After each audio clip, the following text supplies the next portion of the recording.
se retrouve en direct sur TV Finance. Et avant de retrouver Mathieu Serron, une dernière info. Sachez que le yen atteint ce matin son plus haut niveau face au dollar depuis juillet 2023. La devise nippone atteint 139,96 pour 1 dollar.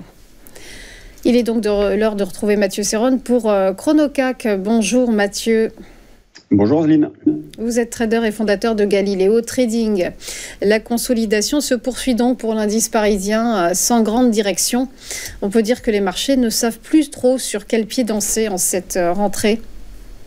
Oui, tout à fait. En même temps, il faut digérer ce qui s'est passé au mois d'août avec une extrême nervosité qui se poursuit en ce début de mois de septembre avec des échéances importantes. Et là, je parle notamment des banques centrales avec la BCE la semaine dernière, la Fed bien évidemment cette semaine. Nous aurons également la Banque d'Angleterre et la Banque du Japon en fin de semaine avec des attentes qui sont extrêmement fortes concernant la Banque centrale américaine.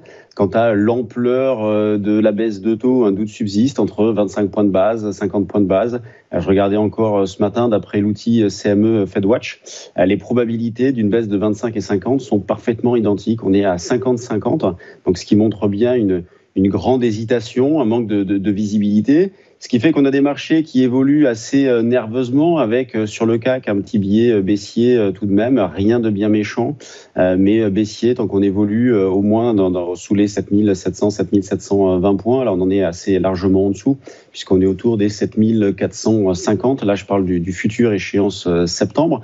Donc moi, je continue de travailler plutôt à la vente sur le CAC en vendant, là, par exemple, pour ce début de séance le plus proche possible des 7500 points pour viser des écarts de 0,7-0,8%. Alors, nous sommes entrés dans une phase qui est assez intéressante à travailler dans la mesure où on a une volatilité intraday assez intéressante, donc une bonne capacité des marchés à bouger.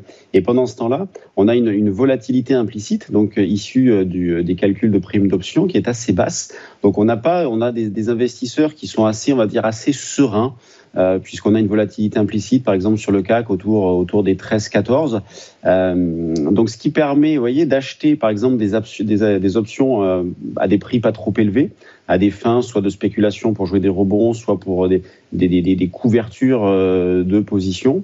Et donc sur le futur, en face, l'accumulation d'écarts peut être faite assez facilement. Alors je disais biais baissier sur le CAC, mais quand on regarde les autres indices, on a plutôt des biais haussiers à court terme sur le DAX, le SP500, le Nasdaq. D'ailleurs, le SP500 est revenu à 1,5% de ses plus hauts de l'année. Vous en parliez tout à l'heure, le Nasdaq a fortement rebondi la semaine dernière de quasiment 5%, bien aidé, il faut le dire, par les valeurs semi-conducteurs, notamment Nvidia qui a quasiment pris 20%.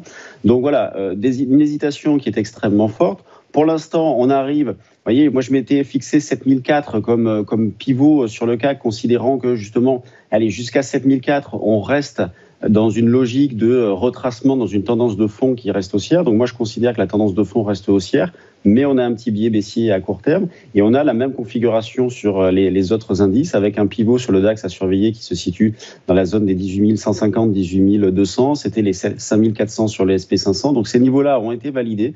Donc pour l'instant, je considère que les tendances de fond haussière reste toujours d'actualité et puis on alterne entre biais haussier, biais baissier selon les dynamiques de court terme et je finirai par donc une semaine importante aussi puisque c'est l'échéance des 4 sorcières avec l'expiration de nombreux contrats sur actions, sur indices, donc futurs, options, avec donc qui amène aussi un petit peu de nervosité, des considérations techniques qui sont assez fortes à ces moments-là. Donc il faut s'attendre à ce que notamment en fin de semaine, les marchés bougent probablement, mais surtout que les volumes augmentent. Et il ne faudra pas tirer de conclusion de cette augmentation de volume dans la mesure où ça proviendra de positions qui sont tournées.